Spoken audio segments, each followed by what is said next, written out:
அனைவருக்கும் வணக்கம். சற்று முன் வெளியான முக்கிய அறிவிப்படி பொதுமக்கள் அனைவரும் கவனத்தில் கொள்ளக்கூடிய மிக மிக முக்கியமான அறிவிப்பு ஒன்று வெளியாகியுள்ளது. அதாவது நாடு முழுவதும் ஏழை எளிய மக்கள் அனைவரும் பயன்பெறும் வகையில் அவர்களது வங்கி கணக்கில் உதவித்தொகை வழங்குவது குறித்து தற்போது முக்கியமான அறிவிப்பு ஒன்று வெளியாகியுள்ளது. இந்த உதவித்தொகையானது யார் யாருக்கு கிடைக்கும், இதை பற்றி உண்மை நிலவரம் என்ன என்பதை பற்றி விரிவாக நம்ம வீடியோல பார்க்க போறோம். வீடியோவை கடைசி வரைக்கும் ஸ்கிப் பண்ணாம பாருங்க. வீடியோக்குள்ள போறதுக்கு முன்னாடி இந்த வீடியோ லைக் பண்ண பிரஸ் பண்ணுங்க. வாங்க வீடியோக்குள்ள போகலாம். நாடு முழுவதும் பொதுமக்கள் அனைவரும் பயன்பெறும் வகையில் அவர்களது வங்கி கணக்கில் உதவித்தொகை வழங்குவது குறித்து முக்கியமான அறிவிப்பு ஒன்று வெளியாகியுள்ளது.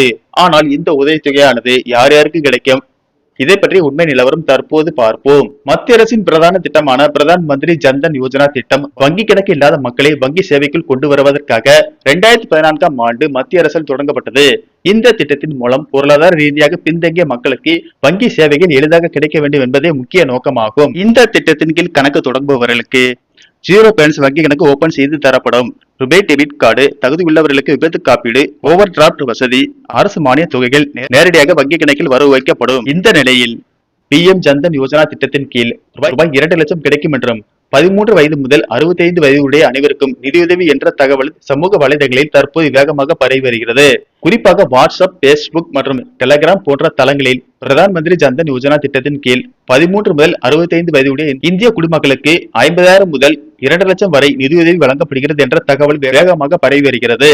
இதை பார்த்த பலர் உடனடியாக வங்கிக்கு சென்று விண்ணப்பிக்க முயற்சித்து வருகின்றனர். தற்போது சமூக வலைதளங்களில் வெளியான தகவலின்படி 13 முதல் 25 வயதினருக்கு ரூபாய் 50,000 முதல் 90,000 வரையும், 25 முதல் 65 வயதினருக்கு 90,000 முதல் 2 லட்சம் வரை பணம் வழங்கப்படும் என்று கூறப்படுகிறது. ஆனால் இது குறித்து மத்திய அரசு விளக்கம் அளித்துள்ளது. இது குறித்து வெளியான அறிவிப்பில் பிரதான் மந்திரி ஜன்தன் யோஜனா திட்டத்தின் கீழ் ரூபாய் 2 லட்சம் வரை வங்கி கணக்கில் செலுத்தப்படும் என்பது அதிகாரப்பூர்வமாக வெளியிடப்படவில்லை என்று தகவல் தெரிவித்துள்ளது.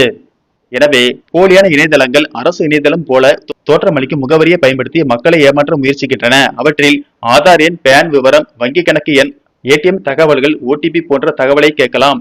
இந்த விவரங்களை பகிர்ந்தால் நிதி மோசடிக்கு ஆளாகும் அபாயம் உள்ளது. அதிகாரப்பூர்வ தகவலை எங்கு பார்க்கலாம்? PM ஜன்தன் திட்டம் தொடர்பான தகவலை தெரிந்து கொள்ள PMJTY அதிகாரப்பூர்வ இணையதளம், அருகிலுள்ள தேசியமயமாக்கப்பட்ட வங்கி, இந்திய வங்கி மற்றும் மத்திய அரசின் அதிகாரப்பூர்வ அறிவிப்புகள் மூலமாக மட்டுமே தகவல்களை பெற வேண்டும். தமிழக மக்களுக்கு முக்கிய அறிவுரை: சமூக வலைதளங்களில் வரும் ஒவ்வொரு தகவலையும் உடனே நம்ப வேண்டாம். குறிப்பாக இன்றைய விண்ணப்பியுங்கள், உடனே 2 லட்சம் கிடைக்கும், இந்த லிங்கை கிளிக் செய்யுங்கள் போன்ற செய்திகளை கவனமாக அணுக வேண்டும். தெரியாத இணையதளங்களில் தனிப்பட்ட விவரங்களை பதிவு செய்வதை தவிர்க்க வேண்டும் என அறிவுறுத்தப்பட்டுள்ளது.